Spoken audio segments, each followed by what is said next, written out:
Olá, sejam todos muito bem-vindos. Hoje nós iremos estudar o capítulo 21 do Evangelho segundo o Espiritismo. Haverá falsos cristos e falsos profetas. Lucas, no capítulo 6 do seu Evangelho, versículos 43 a 45, disse que Jesus ensinou o seguinte: a árvore que produz maus frutos não é boa, e a árvore que produz bons frutos não é má, porquanto cada árvore se conhece pelo seu próprio fruto.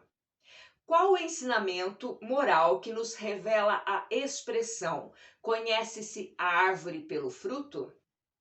A árvore simboliza todos nós. Os frutos são os nossos atos, as nossas obras. Assim, a qualidade da nossa ação revela o grau do nosso adiantamento moral. Quanto mais ações voltadas para o bem nós fizermos, mais adiantados moralmente seremos. Continuando, Mateus capítulo 7, versículos 15 a 20. Guardai-vos dos falsos profetas, que vêm ter convosco coberto de pelos de ovelha, e que por dentro são lobos rapaces, gatunos. Podem colher-se uvas nos espinheiros ou figos nas sarças?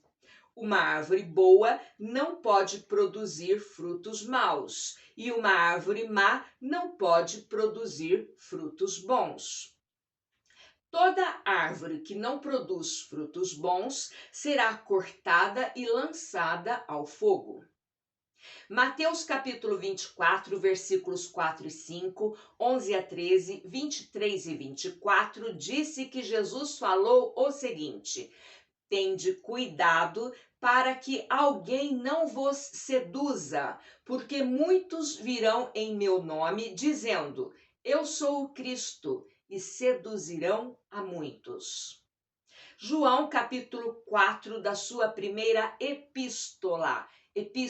carta, disse: meus bem-amados, não creais em qualquer espírito, experimentais se os espíritos são de Deus. Então, quais ensinamentos nós podemos tirar de todas essas passagens? Primeiro, que conhecemos a árvore pelo seu fruto. Uma árvore boa não dá maus frutos. E segundo, que é necessário saber se os espíritos são de Deus. Por quê? Porque espírito é gente. A única diferença é que nós estamos temporariamente encarnados e eles temporariamente desencarnados. Alguns espíritos que tiveram suas dificuldades quando encarnados acabam levando para o plano espiritual essas mesmas dificuldades. Nós não temos os estelionatários que enganam as pessoas, falsificam assinaturas, criam histórias falsas, se fazem passar por pessoas que não são. Pois bem, ao desencarnar, esse espírito continua sendo lá no plano espiritual do mesmo jeito que ele era aqui. E quando é chegada a hora de dar alguma comunicação, eles se apresentam assim ou tentam nos enganar, se apresentando como bonzinhos. Esses espíritos, quando encarnados, usavam uma máscara e a sociedade gosta disso. Quando encontramos uma pessoa que fala difícil, bonito, logo nós pensamos: nossa, como ela é inteligente. Nós não entendemos nada do que ela está falando, mas achamos que ela é inteligente, que ela é culta. Isso acontece porque nós nos deixamos levar pelas aparências. Nós gostamos de ouvir palavras bonitas, gostamos de pessoas que falam aquilo que nós queremos ouvir. E somos receosos em buscar a verdade. Por que nós temos esse receio? Porque essa busca implica em ter conhecimento. Nós temos que estudar e isso dá trabalho. Para saber distinguir as pessoas bondosas das falsárias, nós devemos separar o que é certo do que é errado. As pessoas, quando elas são boas em todos os momentos. Elas não podem ser uma coisa na sociedade e outra dentro de casa. Agora, quando esses espíritos desencarnam, quando o corpo físico dessas pessoas morre, passam da mesma maneira a serem espíritos hipócritas, enganadores, falsários, que buscam ludibriar o outro. Não é porque a pessoa morreu que ela passou a ser boa. Nós temos o hábito de pensar que aquela pessoa que escreveu um livro, por exemplo, é um gênio. Acreditamos que tudo que está escrito dentro daquele livro é verdade, é certo. Nós nem discutimos. Mas, se o escritor é um ser humano, ele é passível de cometer erros. Por isso, nós devemos questionar, perguntar. A dúvida é que faz a gente parar de repetir erros, de cometer enganos. Quando não estudamos o Evangelho de Jesus, arriscamos muito e passamos para o outro o que era de responsabilidade nossa. Portanto, não adianta culpar os centros espíritas, os médiuns, os espíritos, a igreja, o templo. A responsabilidade de questionar, de estudar o Evangelho para não cair em golpes é nossa. Muitas pessoas que aqui na Terra falavam empolado, difícil, bonito, chegando lá no plano espiritual, começam a enviar mensagens, escrever livros, dão orientações. E as pessoas daqui se deixam levar. Logo pensamos, da mesma forma que uma pessoa que escreveu um livro deve ser um gênio, então um espírito que deu uma mensagem também deve ser um espírito superior, um espírito gênio. Nós não questionamos e vamos acreditando em tudo que ele fala.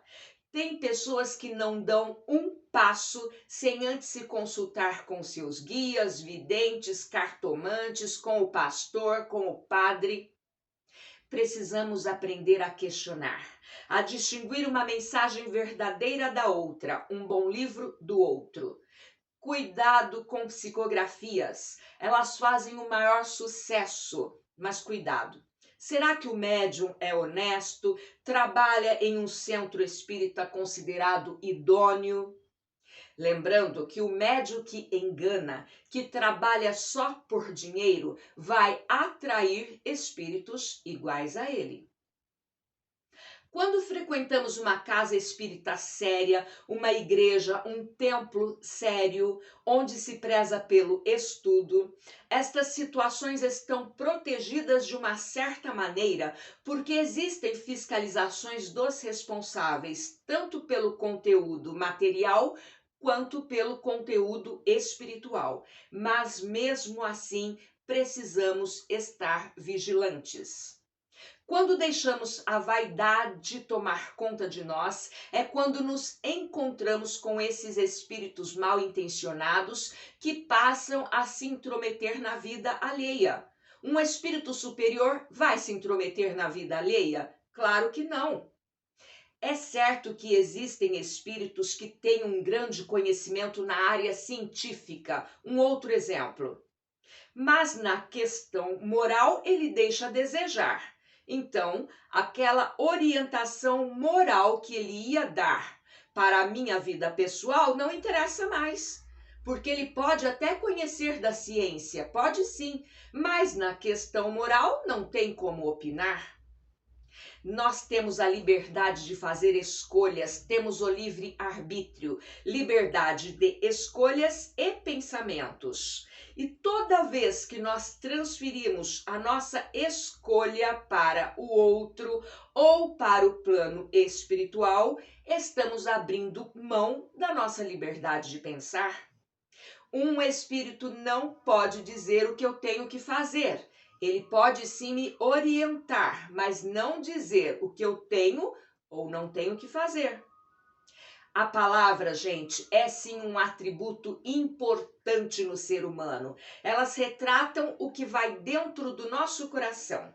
Mas prestem atenção, uma palavra pode gerar um ato de fraternidade, quando empregada para o bem, envolvendo uma conversa sadia e edificante, bem como quando mal empregada, pode conduzir à destruição. Quando Jesus diz que árvores serão cortadas e lançadas ao fogo, ele estava se referindo às falsas obras do homem, às ideias ocas, vazias, que, a pretexto de promover o bem geral, acabam gerando desavenças porque estão carregadas de ódio e de vingança. São palavras que beneficiam a uns e a outros não. São árvores não plantadas por Deus. Agora, quem são os profetas de hoje? Profeta é aquele que fala por alguém. São os médiuns. Então, cuidado com aqueles que se dizem médiuns, que se dizem profetas. Um médium mal intencionado, vaidoso, pode falar e fazer coisas que não condizem com a verdade, que não condizem com o evangelho de Jesus e dão voz a espíritos iguais a ele. Cuidado com o lugar que iremos frequentar. Precisamos pesquisar, buscar saber se o local é de confiança. Como nós falamos a semana passada, a fé necessita de uma base que é a inteligência perfeita daquilo que se deve crer. Isso para que não tenhamos aquela fé que aceita tudo, que não abre espaço para a razão. Esse tipo de fé, em demasia, pode ser prejudicial porque leva ao fanatismo. Lembram? Fanatismo, zelo religioso obsessivo, dedicação excessiva a alguém ou algo, paixão, fã vem de fanatismo. Hoje, a razão já nos deixa claro que o estudo do Evangelho nos leva a adquirir a fé esclarecida pela razão. E aí fica mais difícil para esses espíritos que enganam, tanto os encarnados quanto os desencarnados, agirem sobre nós. Como se defender dos falsos profetas?